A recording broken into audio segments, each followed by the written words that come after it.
ഇന്നലെയാണ് വയനാട്ടിലെ ടൗൺഷിപ്പ് സന്ദർശനം നടത്തുമ്പോൾ CPM ജില്ലാ സെക്രട്ടറി റഫീഖിനോട് സിനിമാ നടൻ മമ്മൂട്ടി തന്റെ അതൃപ്തി പരസ്യമായി പ്രകടിപ്പിച്ചത്. മമ്മൂട്ടി ആഗ്രഹിച്ചത് ഒരു സ്വകാര്യ സന്ദർശനമാണെന്നാണ് ചിലർ പറയുന്നത്. ടൗൺഷിപ്പിലേത് സ്വകാര്യ സന്ദർശനം മാത്രമാക്കി നിലനിർത്താൻ മമ്മൂട്ടി നിർദ്ദേശിച്ചിരുന്നു എന്നും മമ്മൂട്ടി ചെന്നൈയിൽ നിന്ന് എത്തിയത് ടൗൺഷിപ്പ് കാണാൻ മാത്രമാണെന്നും മാധ്യമങ്ങളെ പോലും അറിയിക്കാതെയായിരുന്നു ഈ സന്ദർശനമെന്നും മമ്മൂട്ടിയോട് അടുത്ത ചില വൃത്തങ്ങൾ പറയുന്നു. കേരളത്തിന്റെ സമീപകാലത്തെ ചരിത്രം എടുത്തു നോക്കിയാൽ ഒരു സൂപ്പർ സ്റ്റാറും ഇങ്ങനെയൊരു സ്വകാര്യ സന്ദർശനം നടത്തി കാണില്ല. മറ്റൊരു കാര്യം, സ്വകാര്യ സന്ദർശനം ഇപ്പോൾ നടത്താൻ പറ്റിയ ഒരു സ്ഥലമല്ല വയനാട്ടിലെ പുതിയ ടൗൺഷിപ്പ് എന്നതാണ്. വാർത്തകളിൽ നിറഞ്ഞു നിൽക്കുന്ന ഒരു സ്ഥലത്ത് അവിടുത്തെ ഓരോ ചെറിയ സംഭവങ്ങളും വാർത്തയാക്കാൻ മാധ്യമങ്ങൾ മത്സരിക്കുന്ന ഈ സമയത്ത് സ്വകാര്യ സന്ദർശനം എന്നത് ഒരു വലിയ തമാശ തന്നെയാണ്. കാര്യം ഇത്രയേ ഉള്ളൂ, ഏത് മഹാനടനായാലും പരസ്യമായ ഒരു പൊതുപ്രവർത്തകനെ, അതും വയനാട്ടിന്റെ പുനർനിർമ്മാണ പ്രക്രിയയ്ക്ക് നേതൃത്വപരമായ പങ്ക് വഹിച്ച CPM എന്ന പാർട്ടിയുടെ ജില്ലാ സെക്രട്ടറിയെ അപമാനിച്ചത് തികഞ്ഞ അഹങ്കാരവും അല്പത്തരവും തന്നെയാണ്. വയനാടിനെ അറിയുന്നവർ ഒരേ സ്വരത്തിൽ പറയും, റഫീഖ് മമ്മൂട്ടിയുടെ പുറകെ നടന്ന ഒരാളല്ല, മമ്മൂട്ടിയാണ് റഫീഖിന്റെ പുറകെ നടന്നത്. റഫീഖ് നിങ്ങൾക്ക് മുമ്പേ, വളരെ മുമ്പേ അവിടെ ഉണ്ടായിരുന്ന ആളാണ്. പ്രളയകാലം മുതൽ അയാൾ അവിടെ ഉണ്ടായിരുന്നു. മമ്മൂട്ടി എന്ന സിനിമാ നടന്റെ കൂടെ നടന്ന് ജനങ്ങളുടെ ശ്രദ്ധ നേടേണ്ട കാര്യം റഫീഖിനില്ല. അയാൾ അടിമുടി ഒരു വയനാട്ടുകാരനാണ്. വയനാട്ടുകാർക്ക് താങ്കളെക്കാൾ ഉപകാരപ്പെടുന്നത്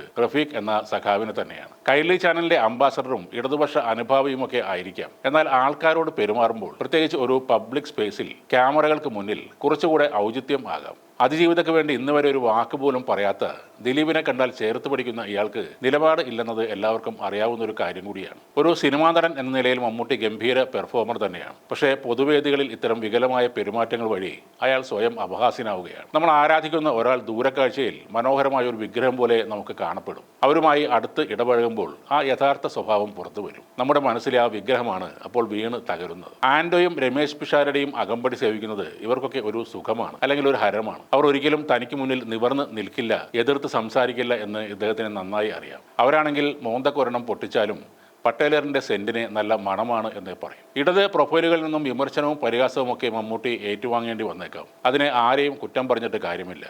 മമ്മൂട്ടി എന്ന സിനിമാ നടൻ സ്വയം വരുത്തി വെച്ചൊരു വിനയാണത്.